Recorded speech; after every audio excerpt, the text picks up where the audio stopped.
건설안전. 자, 기본이론 제3강입니다. 자, 3강은 9번 재통계 분석 방법과 관련된 내용입니다.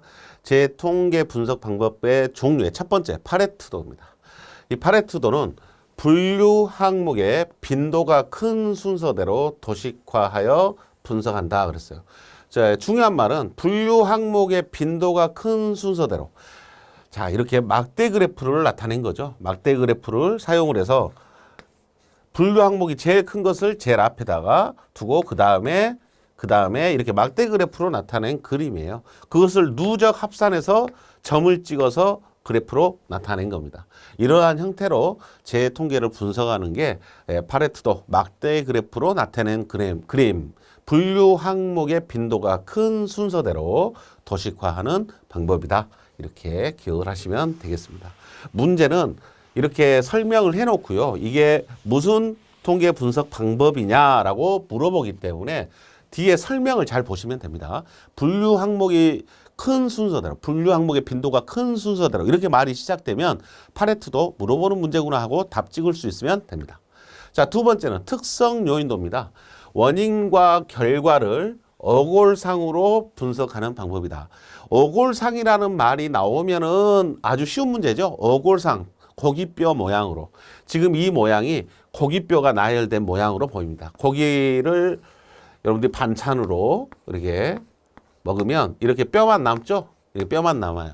근데 고기뼈 형식으로 원인을 쭉 나열을 하고 그 다음에 그 결과가 뭐로 일어났냐를 나타내는 이런 어골상 분석을 한다라고 이야기하면 특성 요인도고, 어골상이란 말이 문제에서 언급이 안 될 수도 있어요. 그랬을 때는 원인과 결과를 같이 볼 수 있도록 이 결과가 어떻게 나왔는지 그 과정이 원인들이 다 나열이 되어 있어요.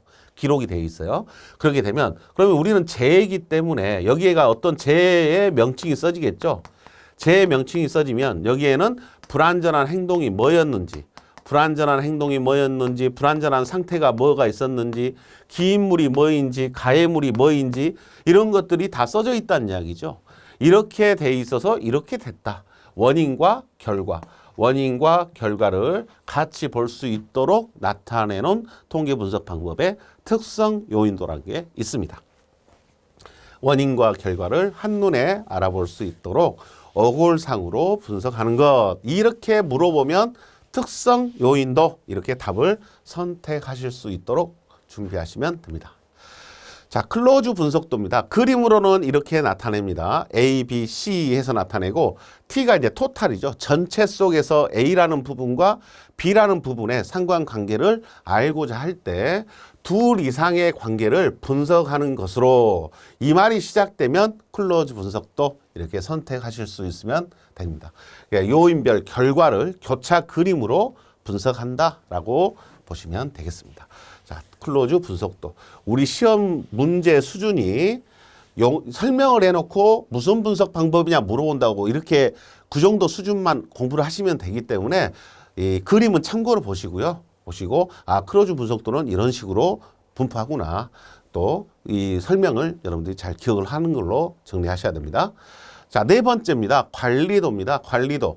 하한선, 하한, 상한을 정해놓고 설정하여 목표 추이를 파악하는 분석 방법이다 라고 이야기를 합니다.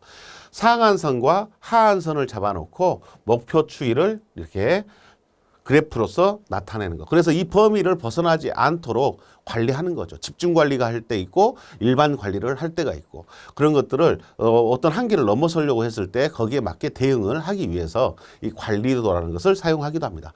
그럼 관리도를 설명할 때는 상한선과 하한선을 정해놓는다는 이야기죠.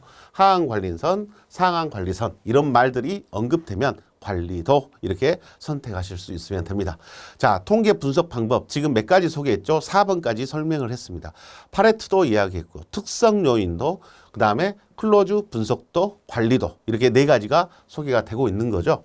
이 네 가지 통계 분석에 대해서 여러분들이 설명해서 네 가지를 구분하실 수 있으면 되는 거죠. 자, 여러분들이 어려운 내용 아니니까 설명을 한번 잘 읽어보시고 정리하시길 바랍니다. 자, 예제입니다. 이제 일장과 관련된 예제들인데 하인리의 안전론에서 가로 안에 들어갈 단어로 적합한 것은 하인리의 안전론을 우리 앞에 내용에다 넣어놓지는 않았어요. 그런데 여러분들이 한번 선택을 해보실 수 있도록 하셨으면 좋겠습니다. 우리가 사고를 예방한다는 것은 사고 예방은 뭐와 괄호와 인간 및 기계의 관계.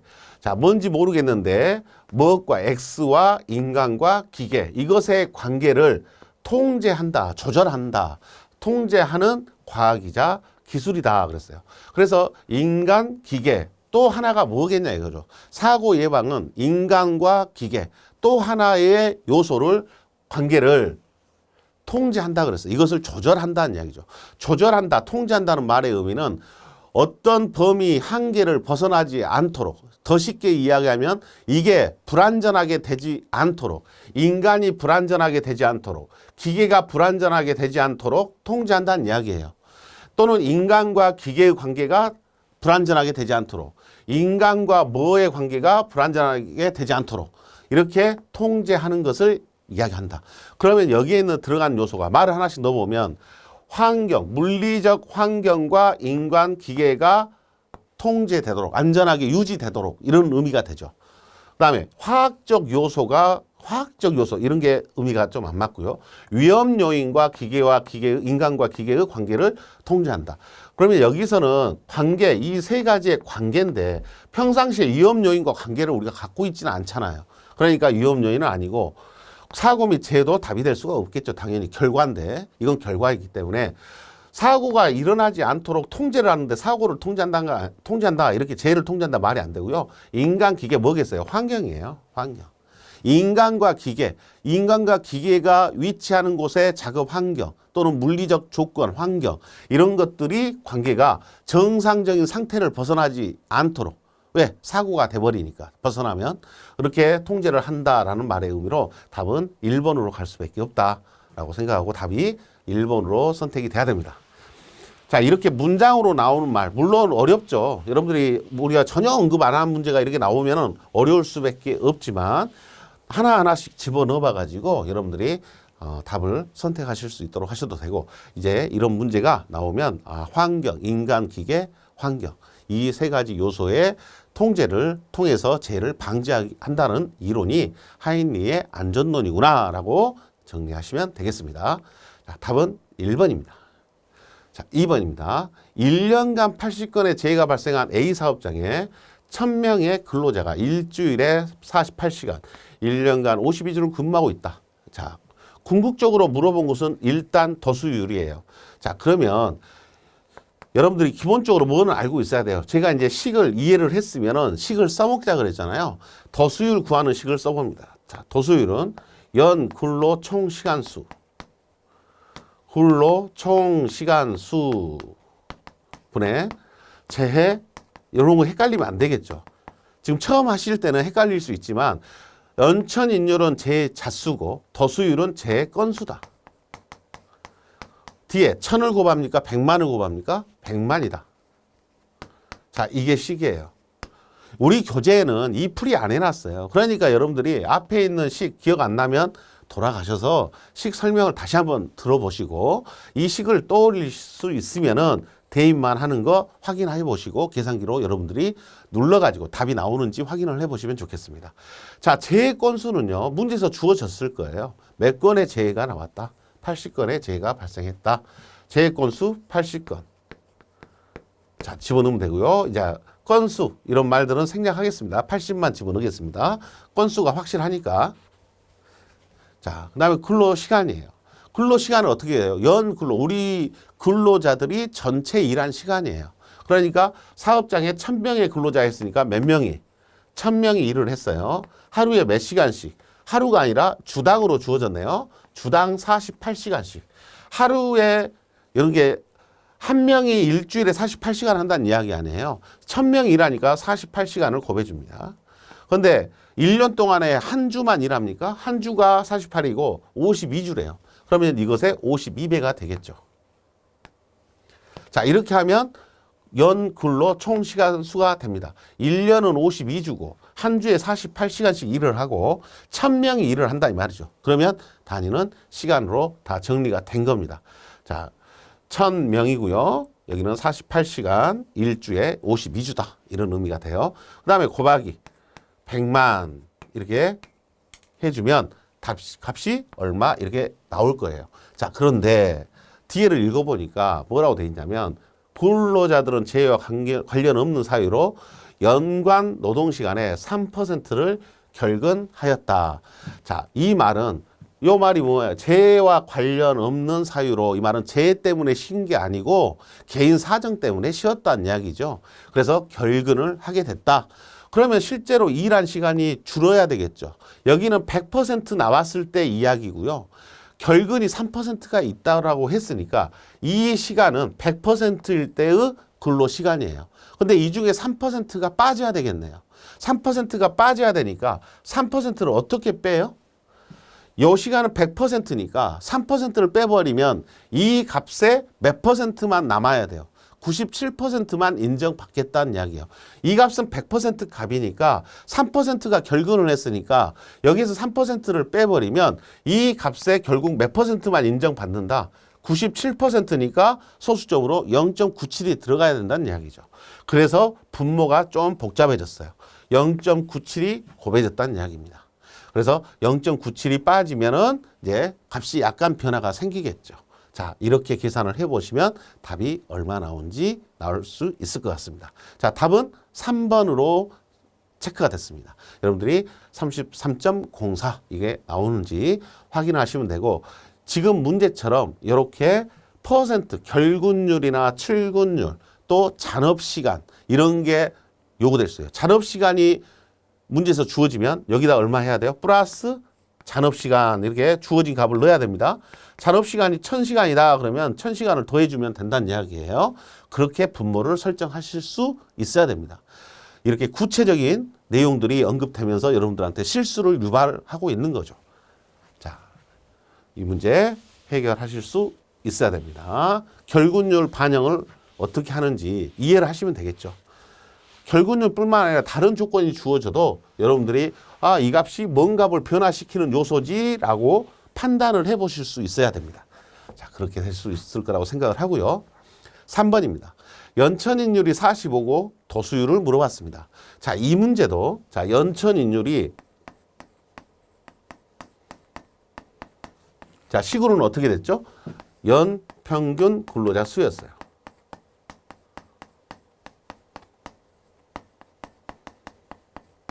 근로자 수, 그 다음에 재해 자수였어요.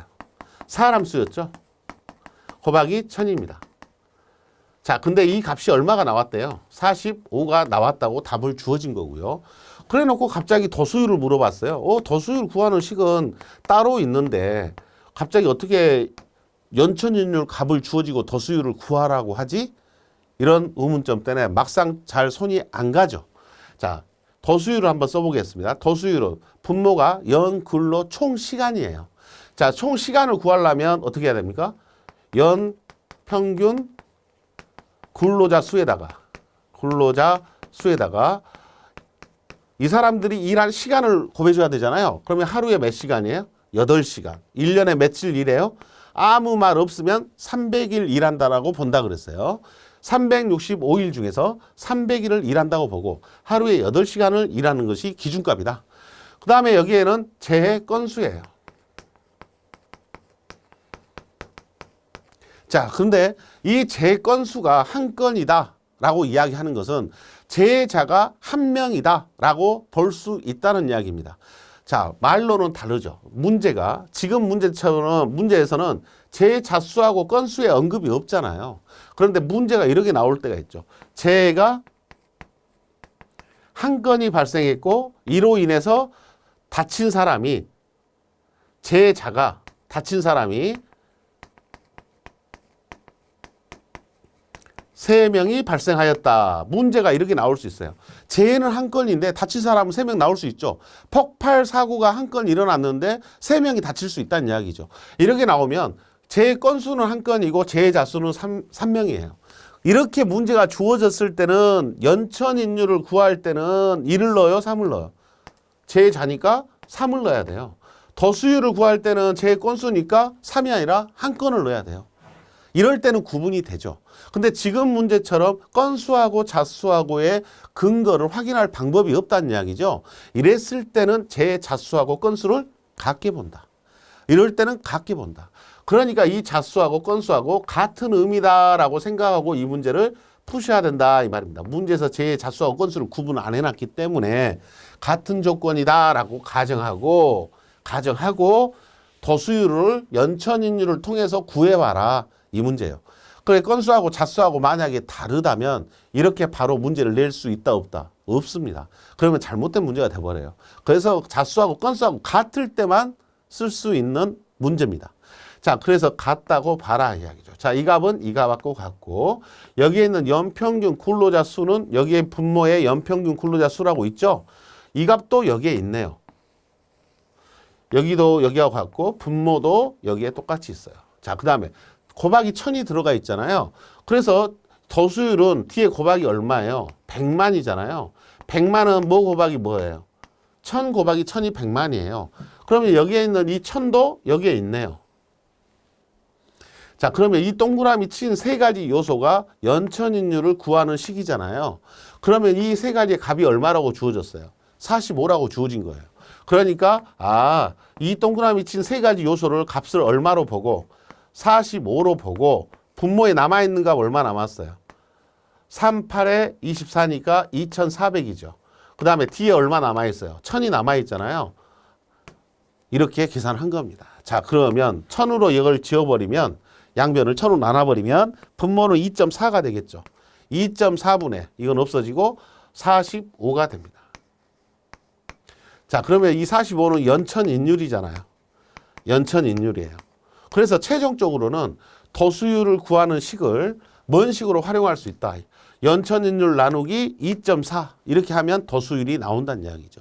그래서 지금은 제가 설명을 드리기 위해서 이런 과정을 거쳤지만 여러분들이 이런 형태로 연천인율만 물어보고 더수율을 물어보는 문제가 나오면 더수율을 구할 수 있는 빠른 식이 연천인율을 뭐로 나누면 된다?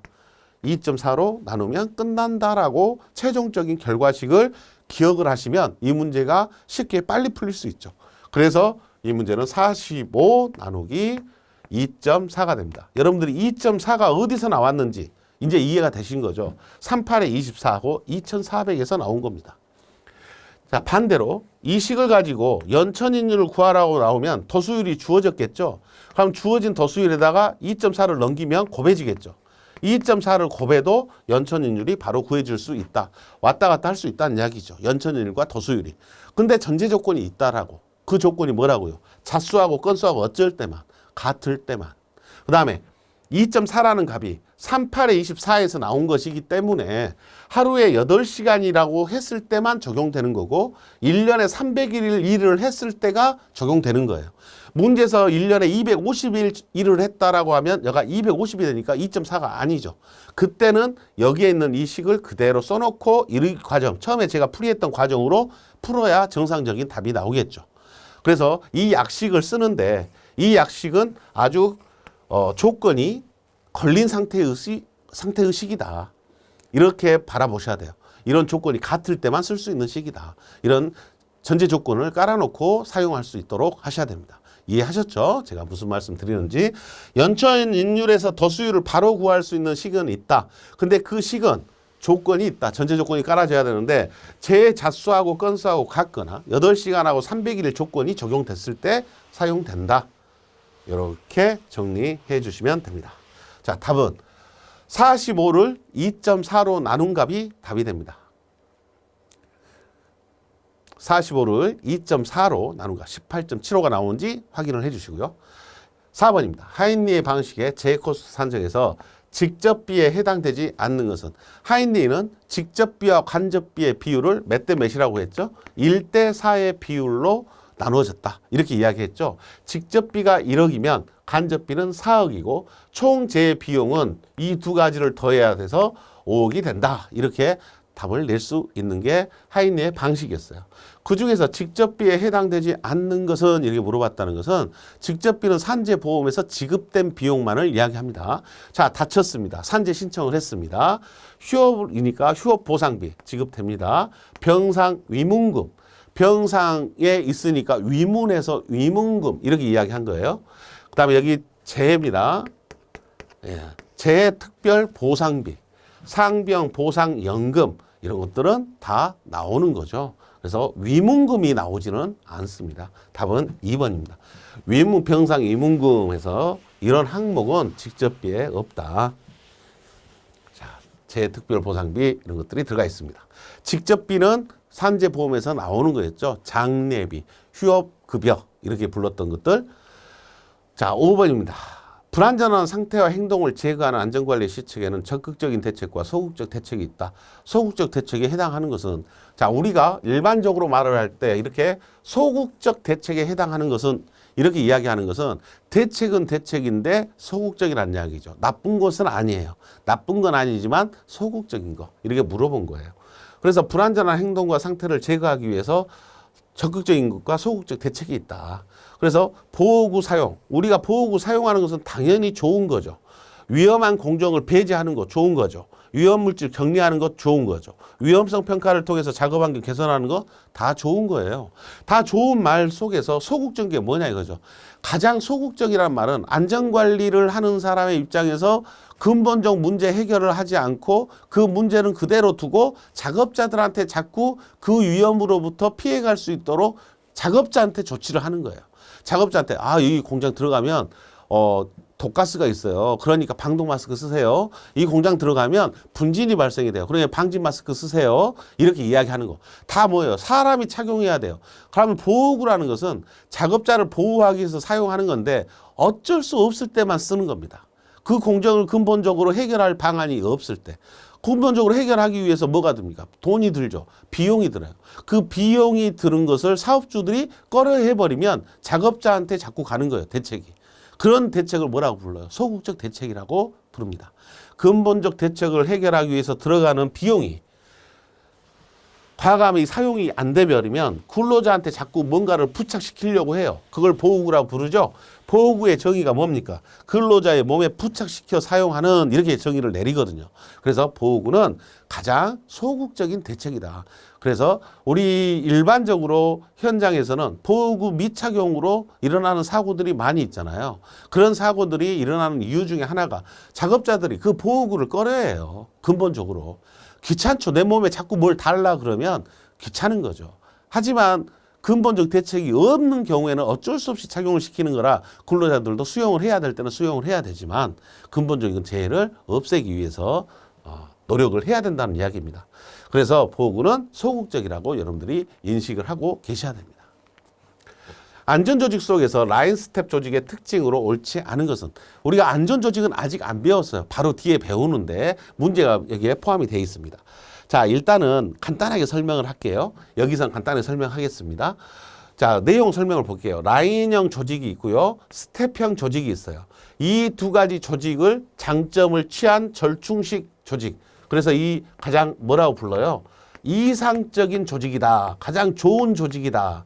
이렇게 부르는 게 이 라인형과 스텝형을 합해 놓은 조직이에요. 그래서 라인 스텝이라고 부릅니다. 지금 문제에서 물어보고 있는 라인 스텝 조직을 이야기합니다. 이게 가장 이상적인 조직이에요. 그래서 우리 안전 조직에는 세 가지밖에 없는 거죠. 라인형, 스텝형, 라인 스텝 혼합형.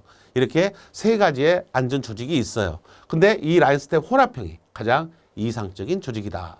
맞는 말입니다.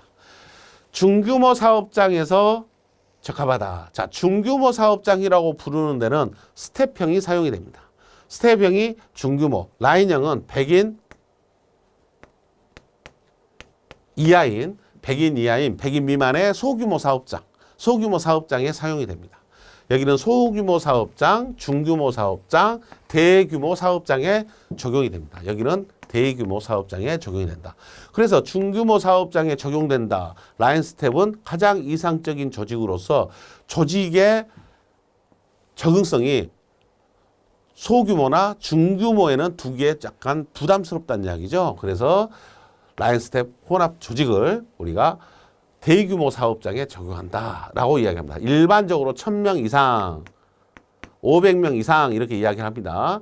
1000명 이상이면 거의 뭐 대부분 적용이 되고 500명 이상인 사업장일지라도 위험이 높은 사업장은 라인스텝 조직을 두기를 권장을 하고 있는 거죠. 이게 법으로 정해진 게 아니기 때문에요. 뭐 딱 한 개를 짓기는 어렵습니다만 일반적으로 대규모 사업장 이렇게 보셔야 됩니다. 라인의 관리 감독자에게도 안전에 대한 책임과 권한이 부여된다. 여기서 말한 라인의 관리 감독자란 말은 생산 라인을 이야기합니다. 생산 라인을 관리하는 관리 감독자에게 책임, 안전에 대한 책임과 권한이 부여가 된다. 이것은 라인스텝 조직의 특징으로 맞는 말이 됩니다. 맞는 말이고요. 얘기가 틀렸죠. 안전활동과 생산 업무가 분리될 가능성이 낮기 때문에 안전과 생산이 분리될 가능성이 낮다는 말은 좋은 말이죠. 분리가 되는 게 나쁜 거예요. 분리가 되는 게 안 좋은 거예요. 생산하는 사람이 안전을 신경 안 써버리면 그게 분리된 거고요. 생산과 안전을 같이 고민을 해야 되는 게 좋은 거잖아요. 그래 분리될 가능성이 낮다. 좋은 조건이죠. 균형을 유지할 수 있다. 이것도 좋은 말입니다. 그래서 이상적인 라인스텝 조직의 특징을 설명하고 있습니다. 자, 뒤에서 더 구체적으로 알아볼 수 있도록 하고 지금은 결국은 대규모, 중규모, 소규모 사업장에 적합한 조직이 무엇냐 이것만 알고 있어도 이 문제의 답은 2번으로 찾을 수 있다라는 것을 우리가 알 수 있는 문제로 삼으시면 되겠습니다. 라인형, 소규모, 스텝형, 중규모, 라인스텝 혼합형, 대규모 사업장이다. 7번입니다. 근로손실일수 산출에 있어서 사망으로 인한 근로손실 연수는 보통 몇 년을 기준으로 산정하는가? 자, 근로손실일수를 산출을 하려고 하는데 사망으로 인한 그랬어요. 사망자의 근로손실일수가 며칠입니까? 7,500일입니다. 자, 여러분들 기억나시죠? 7,500일, 7,500일, 5,500일, 4,000일, 3,000일, 2,200일, 1,500일, 1,000일, 600일, 400, 200, 100, 50 이렇게 해가지고 14급까지 장애 등급이 있었지 않습니까? 자, 여기가 1에서 3급이었고 4급, 5급, 6급, 7급, 8급이 2200 다음에 1500이었죠. 1500, 1000, 600, 400, 200, 100, 50 이렇게 돼서 7, 8급, 9급, 10, 11, 12, 13, 14급 이렇게 나눠져 있었잖아요. 이게 근로 손실일수, 장애 등급에 따른 손실일수였어요. 그때 1에서 3급에는 뭐가 포함된다? 이 일수에는 사망이 포함된다 그랬죠? 사망이 포함돼서 근로 손실일수 며칠이다? 7,500일이다 그랬어요. 문제에서 지금 물어본 게요. 이 7,500일이 몇 년치냐 물어본 거예요. 왜 사망자를 7,500일의 근로 손실일수를 부여하느냐 이걸 물어본 거예요. 자, 우리나라 평균 사망자 연령이요. 사망자 연령이 35세입니다. 자, 우리나라의 평균 사망자의 연령이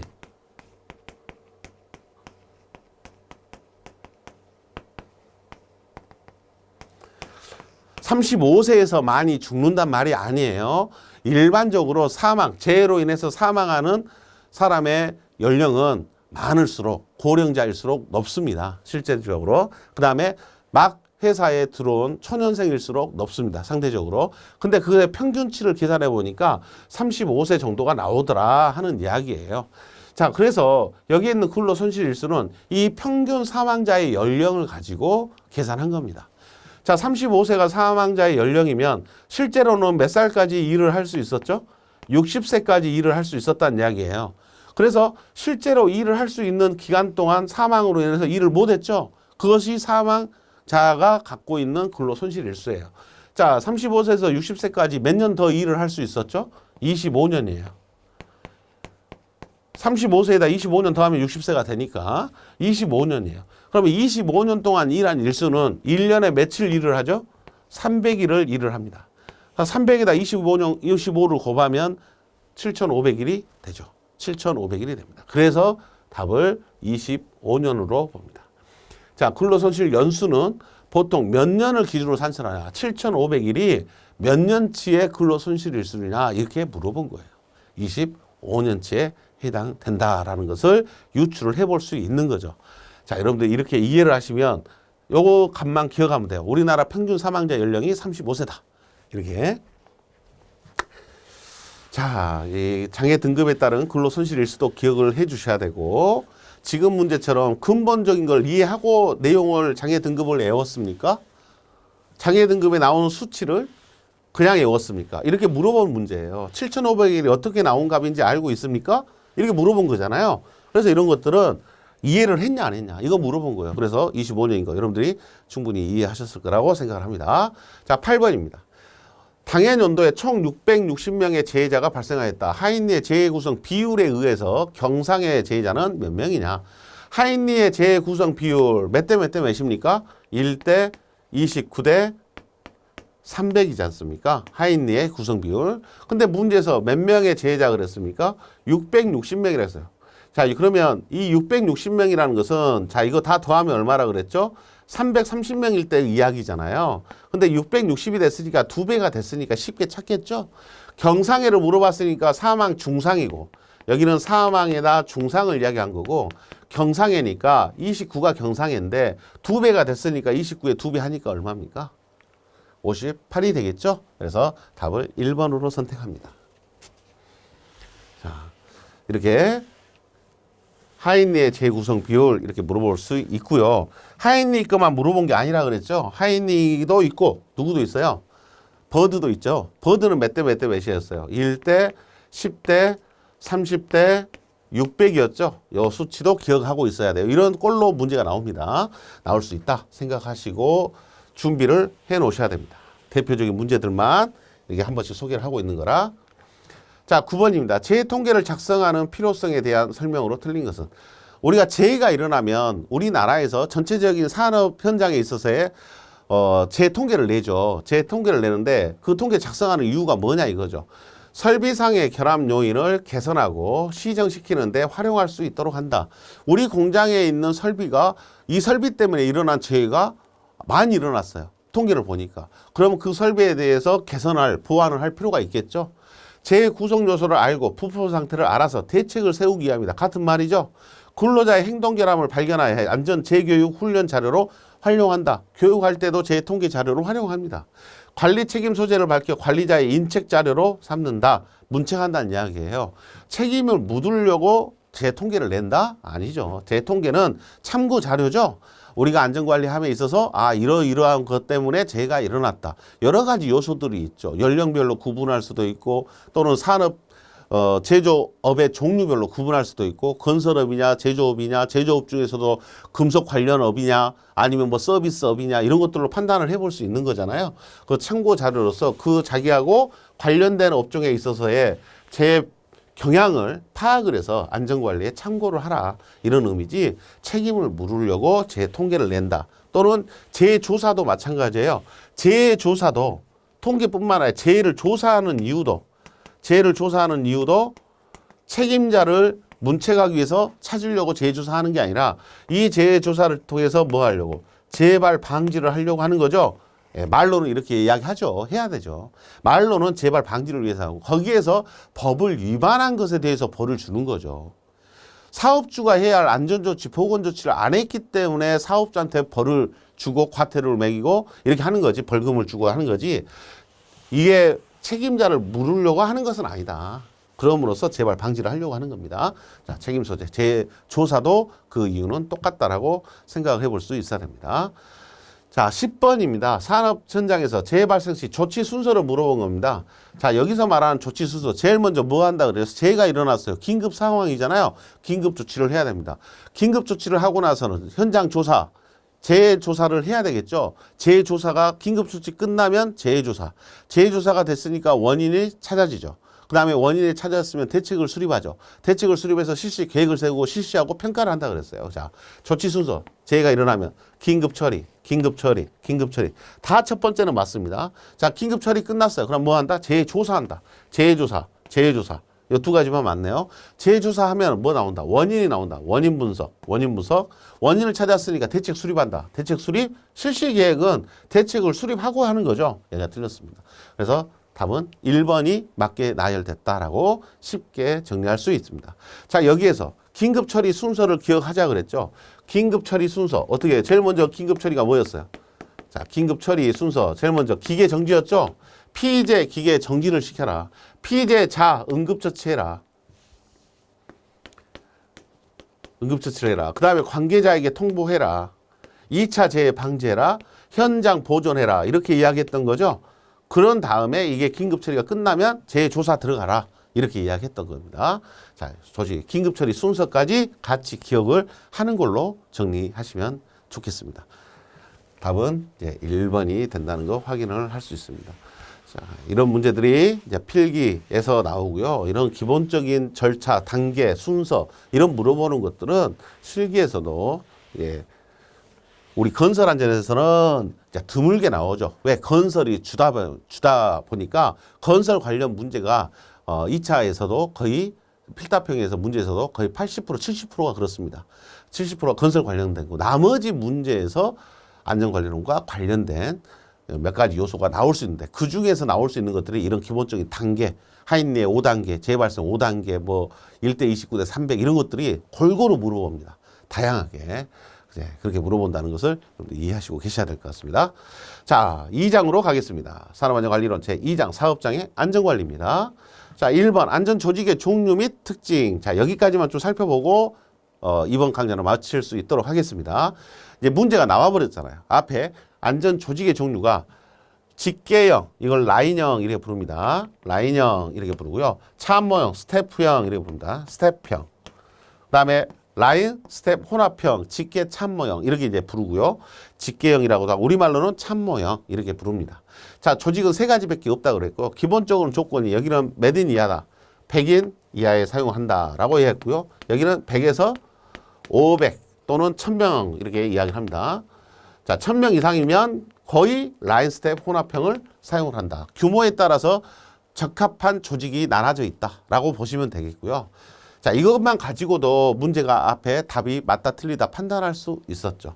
자, 좀 더 구체적으로 봅니다. 일단 여기 이렇게 별도로 나와 있는 거 있잖아요. 여기가 안전부서입니다.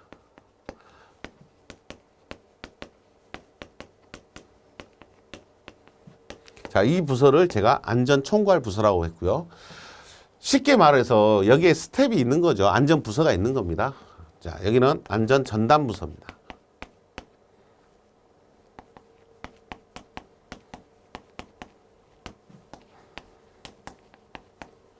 제가 왜 이 말을 쓰냐면요. 이 말을 쓰는 이유가 총괄이냐 전담이냐 이 말로서 특징을 잡으셔라 하는 이야기예요. 전담부서는요. 안전을 전담한다는 이야기예요. 총괄부서는요. 여기서 총괄 관리한다. 그러면 다른 데서도 안전을 하고 있다는 이야기예요. 그러니까 여기 있는 이 라인이 생산 라인이거든요. 이 생산 라인에 생산뿐만 아니라 요 선이 2개잖아요. 생산 지시뿐만 아니라 안전 지시도 같이 내려간다는 이야기예요. 그러니까 이 라인에 있는 근로자뿐 아니라 여기를 관리하고 있는 관리 감독자도 생산 플러스 뭐에 대해서 안전에 대해서 책임이 있다는 이야기예요. 책임이 부여된다 이 말이에요. 책임이 부여되기 때문에 여기서 총괄 관리한다 이 말이죠. 여기서는 안전에 대한 기획, 입안 이런 것들을 하는 거고요. 현장의 안전관리는 현장에 있는 관리 감독자들 중에서 안전을 담당하는 사람을 정해서 안전을 수행할 수 있도록 하는 겁니다. 이게 라인 스텝 혼합형의 조직입니다. 그 다음에 여기서도 마찬가지. 여기는 전담이잖아요. 여기는 안전에 대해서 전담을 하고 있기 때문에 안전에 대한 사장님한테 보고, 중간 관리자들한테의 보고, 근로자들한테의 보고, 이 3가지 보고 단계가 다 들어가 있어요. 각 부서별로 다 안전 지시서를 전달하는 거죠. 전달하는 건데 실제로 현장에서의 안전은 이 사람들이 실제로 작업을 하지는 않아요. 안전에 대한 여러 가지 조언을 하는 거죠. 이 작업할 때는 이렇게 해 주셔야 됩니다 라고 하는 거예요. 그러면 생산 라인에서 이걸 해야 되잖아요. 해야 되는데 생산 라인에서는 이 부분에 대해서 협조를 한다 안 한다? 잘 안 한다는 이야기예요. 잘 안 해요. 그래서 뭐가 일어납니까? 마찰이 일어납니다. 자, 여기는 마찰이 일어납니까? 안 일어납니까? 안 합니다. 왜? 안전총괄부서가 기본적으로 사장님, 제일 위에 있는 이 점이 사장님이에요. 사장님한테 안전지시서를 전달을 합니다. 그러니까 사장님이 내리는 명령이 돼버려요. 근데 여기서는 안전전담부서가 사장님한테 별도 보고, 중간관리자 보고 근로자한테 보고 이렇게 하고 있잖아요. 그러니까 안전지시서가 이 안전전담부서가 전달하는 걸로 돼버리니까 생산부서에서 생산부장님이 안전과장한테 아, 이거 바쁜데 이거 언제 하냐 이렇게 이야기를 해버리면 마찰이 생긴다는 이야기예요. 왜 이런 말을 하겠어요? 책임이 없으니까. 이 생산 라인은 책임이 없어요. 안전에 대한 책임은 없어요. 생산만 책임진다 이 말이에요. 안전에 대한 책임이 없다 이 말입니다. 안전에 대한 책임이 없는 부서예요. 그러다 보니까 뭐가 생긴다고요? 마찰이 생겨. 내 일이 아니다라고 생각을 해버리니까. 그래서 이 전담부서라고 부릅니다. 안전을 전담하고 있고 결국은 책임도 안전부서가 져요. 생산 라인은 안전에 대한 책임이 없으니까. 그런데 또 안전에 대해서는 협조를 안 해요. 이렇게 되니까 뭐가 생깁니까? 여기는 해야 되고 나는 하기 싫고 그러니까 뭐가 생겨? 마찰이 생기는 거죠. 그러니까 가장 어중간한 이런 부서 체계입니다. 그래서 이런 것들은 누가 통제해야 되고 사장님이 통제해야죠. 사장님이 안전부서의 지시를 따르라고 강력하게 명령을 내렸을 때만 마찰이 없어질 수 있는 거죠. 정리를 해줄 사람이 사장님밖에 없다는 이야기입니다. 자, 여기는 안전부서가 자체가 없어요. 라인형은 안전부서 자체가 별도로 구성되어 있지 않습니다. 그러다 보니까 사장님의 지시가 안전지시, 생산지시 이렇게 두 가지가 다 내려가고 여기도 안전과 생산을 다 책임을 생산 라인이 질 수밖에 없는 거죠. 안전에 대한 책임이 있을 수밖에 없다는 이야기죠. 왜? 안전을 질 사람이 없잖아요. 안전부서가 없으니까. 안전을 전담하는 부서가 없으니까 안전을 질 사람이 없기 때문에 이 생산 라인이 안전과 생산을 같이 할 수밖에 없다. 이렇게 이야기할 수밖에 없는 거죠. 자, 어느 정도 이해는 되셨죠? 소규모 사업장은 안전부서 두는 게 부담스러운 거예요. 그래서 우리 법상으로 그러게 있죠. 50인 이상부터는 안전관리자를 선임하도록 돼 있고 300인까지는 안전관리 대행기관에 안전관리를 맡길 수 있죠. 또 재예방기술 지도 이런 것들을 받을 수 있잖아요. 이런 것들로 정해져 있기 때문에 제조업일 때는 안전관리 전문기관에 안전관리 대행을 맡길 수가 있습니다. 자, 이런 경우는 일반적으로 이렇게 안전에 대한 책임이 없는 50인 이상이면서 안전관리자를 둬야 되는데 안전관리자를 두는 게 부담되는 사업장에서는 대행기관에 맡기기도 합니다. 그래서 자, 여기에는 라인형은 생산과 안전을 같이 책임을 지게 된다는 업무에 부담이 생긴다. 업무에 부담이 있다.